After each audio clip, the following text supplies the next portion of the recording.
মেয়েটা এই ছেলেটাকে নিজের ভাই মনে করত, কিন্তু সেই ভাইরূপী ছেলেটা এমন এক কাজ করেছিল যা কেউ কল্পনাও করতে পারেনি। অনেক সময় আমাদের আশেপাশে এমন কিছু মানুষ থাকে যাদের দেখে স্বাভাবিক মনে হলেও তাদের চিন্তা ভাবনা কিছুটা অস্বাভাবিক হতে পারে, যা কখনো কখনো মানুষের জীবনে ডেকে আনে এক ভয়ঙ্কর পরিণতি। আজকের সত্যি ঘটনাটা ঠিক সেরকমই। তো চলুন আজকের ভিডিও শুরু করা যাক। 35 বছরের শর্মিলা সফটওয়্যার ইঞ্জিনিয়ার ছিলেন। বেঙ্গালুরুর সংকল্প নিলাম অ্যাপার্টমেন্টে একজনের সঙ্গে রুম শেয়ার করেই ভাড়া থাকতো সে। 2026-এর 3রা জানুয়ারি প্রায় রাত 9টার দিকে হঠাৎ তার রুম থেকে আগুনের ধোঁয়া বেরোতে দেখেন কয়েকজন স্থায়ী লোক। এরপর দ্রুত রুম মালিককে খবর দেওয়া হয় এবং রুম মালিক ঘটনাস্থলে পৌঁছালেও আগুনের পরিমাণ খুব তীব্র ছিল, যা স্বাভাবিকভাবে নেভানো অসম্ভব ছিল। তাই পুলিশ ও ফায়ার ব্রিগেডকে ফোন করা হয় এবং ঘটনাস্থলে যখন পুলিশ ও ফায়ার ব্রিগেড পৌঁছে আগুন নেভানোর চেষ্টা করে, কিন্তু ঘরের দরজা ভেতর থেকে বন্ধ ছিল। তাই ঘরের দরজা ভেঙে ঘরে ঢোকার চেষ্টা করে। ভেতরে গিয়ে পুলিশ ও ফায়ার ব্রিগেডের কর্মীরা দেখতে পান ঘরের প্রায় বেশিরভাগ জিনিসই পুড়ে গেছে এবং ঘরের মেঝেতে শুধুমাত্র শর্মিলা অজ্ঞান হয়ে পড়ে রয়েছে। তাকে দ্রুত হসপিটালে নিয়ে যাওয়া হয়, কিন্তু হসপিটালে নিয়ে গেলে ডক্টর জানায় শর্মিলা আর বেঁচে নেই। প্রাথমিকভাবে অনুমান করা হয় শর্ট সার্কিটের কারণে ঘরে আগুন লেগেছিল এবং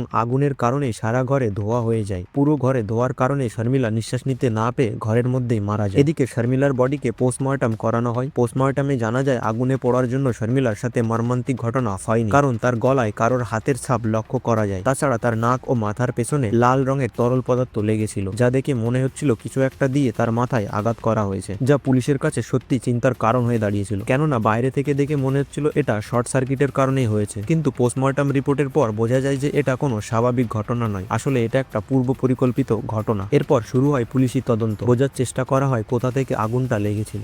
বিভিন্ন জায়গায় তদন্ত করা হয়, কিন্তু কোথাও কোনো শর্ট সার্কিটের চিহ্ন পাওয়া যায় না। সবথেকে সন্দেহের বিষয় ছিল শর্মিলার রুমমেট ঘটনার সময় তার সঙ্গে ছিল না। এছাড়া শর্মিলার সবকিছু ঠিক থাকলেও তার ফোনটা কোথাও খুঁজে পাওয়া যাচ্ছিল না। এরপর থেকে পুলিশ অফিসারের মনে হচ্ছিল এটা স্বাভাবিক কোনো ঘটনা নয়, সত্যি এটার পেছনে কোনো গভীর রহস্য রয়েছে। শর্মিলার রুমমেটের ব্যাপারে তথ্য সংগ্রহ করতে থাকেন পুলিশ অফিসারেরা। তার সম্বন্ধে বিশেষ কোনো সন্দেহভাজন তথ্য পাওয়া যায় না, কারণ তিনি ঘটনার থেকে প্রায় 2 মাস আগেই তার হোম টাউন আসামে চলে গেছিলেন। তবে এখনো পুলিশ অফিসারেরা শর্মিলার মোবাইল ফোন খুঁজে পাচ্ছিল না, যা পুলিশের কাছে খুব রহস্যের ছিল। এরপর শুরু হয় পুলিশের গভীর তদন্ত। বিভিন্ন জায়গায় তল্লাশি করা হয়। আসলে শর্মিলার পরিবার বেঙ্গালোরে থাকতো, তাদেরকে খবর দেওয়া হয় এবং শর্মিলার পুরো ঘটনা খুলে বলা হয়। এরপর ফ্ল্যাটের আশেপাশের বিভিন্ন সিসিটিভি ফুটেজ চেক করা হয় যে কোথাও হয়তো কোনো সন্দেহভাজন কিছু খুঁজে পাওয়া যাবে। তবে এখানেও পুলিশ বিশেষ কোনো তথ্য খুঁজে পায় না। তবে এটা কোনো চুরি বা ডাকাতির যদি ঘটনা হয়েই থাকবে, তাহলে ঘরের দরজা খোলা অবস্থায় থাকবে। কিন্তু ঘটনার দিন তো ঘরের দরজা ভেতর থেকে বন্ধ ছিল, অর্থাৎ তালা ভাঙা বা জবরদস্তি ঢোকার কোনো চিহ্নই ছিল না। তাই পুলিশের মনে হচ্ছিল যে এই ঘটনাটা ঘটলো কিভাবে। শর্মিলা যে ফ্লোরে থাকতো সেই ফ্লোরের ব্যালকনির পাশেই আরেকটি রুম ছিল। এই রুমের মাঝে একটা গ্রিলের দরজা ছিল, যেটা সবসময় তালা বন্ধ থাকতো, আর পাশে একটা স্লাইডিং কাঁচের দরজাও ছিল। তাছাড়া ঘরে ঢোকার অন্য কোনো বিকল্প রাস্তা ছিল না। পুলিশের মনে এখানেও সন্দেহ হয়নি, কেননা ব্যালকনিতে যে দরজা ছিল তাতে তালা লাগানো থাকতো। কিভাবে কোনো একজন গোপনে ঘরে ঢুকবে? এরপর পুলিশ খুঁজতে থাকে শর্মিলার ওই মোবাইল ফোন, কারণ ঘটনার পর শুধুমাত্র শর্মিলার ফোনই খুঁজে পাওয়া যাচ্ছিল। আর তাছাড়া যদি শর্মিলার ফোন পাওয়া যায়, তাহলে হয়তো এমন কোনো গুরুত্বপূর্ণ ইনফরমেশন পুলিশের হাতে আসতে পারে যা এই কেসটাকে সত্যি সবার সামনে নিয়ে আসবে। তাই শর্মিলার ফোন খোঁজার চেষ্টা করা হয়। মোবাইলের IMEI নাম্বার দিয়ে সার্চিং করতে থাকে, কিন্তু কোথাও কোনো লোকেশন দেখা যায় না, কেননা মোবাইলটা সুইচ অফ ছিল। কিন্তু পুলিশি সার্ভিলেন্সে রাখা হয় শর্মিলার ফোন। হঠাৎ 2 দিন পর শর্মিলার পাশের ফ্ল্যাটেই লোকেশন দেখা যায় তার মোবাইলের। পুলিশ দ্রুত ঘটনাস্থলে পৌঁছায় এবং ঘটনাস্থল থেকে শর্মিলার মোবাইল ফোন খুঁজে পায়। সবথেকে অবাক করার বিষয়, এই মোবাইল ফোনটি মাত্র 18 বছরের কর্নেল কুরাই নামে একজন ব্যক্তির কাছে ছিল, যে শর্মিলার পাশের ফ্ল্যাটেই থাকত। পুলিশ তাকে থানায় ডাকে জিজ্ঞাসাবাদের জন্য। কর্নেল কুরাইকে জিজ্ঞেস করা হয় শর্মিলার মোবাইল ফোন তার কাছে কি করছে। তখন সে ঘুরপ্যাচ না করে সরাসরি সব সত্যি বলতে শুরু করে। শর্মিলা মিষ্টি দেখতে সুন্দর একটি মেয়ে, যে খুব মিশুকে প্রকৃতির ছিলেন। প্রায় 1.5 বছরের বেশি সময় হয়ে গেছে এই ফ্ল্যাটে ভাড়া থাকতো তার রুমমেটের সঙ্গে। আশেপাশে সবার সঙ্গে কম বেশি তার ভালোই সম্পর্ক ছিল। এদিকে কর্নেল কুরাইও কয়েক মাস আগেই তার মায়ের সঙ্গে শর্মিলার পাশের ফ্ল্যাটে ভাড়া থাকতে শুরু করে। যেহেতু পাশের ফ্ল্যাটেই থাকতো, তাই কখনো কখনো কুরাইয়ের মায়ের সাথে শর্মিলার কথা হতো। তারপর ধীরে ধীরে তার মায়ের সঙ্গে কর্নেল কুরাইও শর্মিলার রুমে একসাথে বসে টাইম পাস করতে থাকতো। যেহেতু শর্মিলা একজন সফটওয়্যার ইঞ্জিনিয়ার ছিল, তাই অফিস শেষে ব্যালকনিতে এসে ফ্রি সময় কাটাতো। আর কখনো কখনো পাশের ফ্ল্যাটেই থাকা কুরাই ছাদে আসতো, আর তখনই শর্মিলার সঙ্গে তার দেখা হতো। আসলে শর্মিলা তার ব্যালকনিতে বিভিন্ন রকম গাছ লাগিয়েছিলেন, আর সেই গাছে জল দিত বা অন্য কোনো কাজ করতে আসতো। আর তখন কর্নেল কুরাই শর্মিলাকে দেখতো। মনে মনে তার শর্মিলাকে ভালো লাগতে শুরু করে, কিন্তু শর্মিলা কর্নেল কুরাইকে তার ভাইয়ের মতো মনে করত, কেননা সে তার থেকে 16 বছরের ছোট ছিল। কর্নেল কুরাই শর্মিলাকে নিয়ে অন্য কিছু ভাবতে শুরু করে। শর্মিলা তার সঙ্গে হেসে কথা বলতো। কোথাও কুরাই ভেবেছিল শর্মিলাও তাকে পছন্দ করে। সে মনে মনে মনে শর্মিলাকে নিয়ে খারাপ কিছু চিন্তা করত। কর্নেল কুরাইয়ের সঙ্গে শর্মিলার দেখা হতো। শর্মিলা ভালোভাবে তার সঙ্গে কথা বলতো, একজন নর্মাল মানুষ যেভাবে সচরাচর সবার সঙ্গে কথা বলে। কুরাই ভেবেছিল যদি সে শর্মিলাকে খারাপ কাজের জন্য প্রস্তাব দেয় তাহলে তার সাথে এই খারাপ কাজ করার জন্য শর্মিলা রাজি হবে, কিন্তু যা সম্পূর্ণ ছিল তার মনের ভুল ধারণা। আসলে পুলিশি তদন্তে জানা যায় যে কর্নেল কুরাই প্রচুর পরিমাণে অনলাইনে নোংরা ভিডিও দেখতো, আর এই নোংরা ভিডিও দেখেই সে ভেবে নিয়েছিল যেমনটা ভিডিওতে হয় ঠিক তেমনটাই বাস্তবে।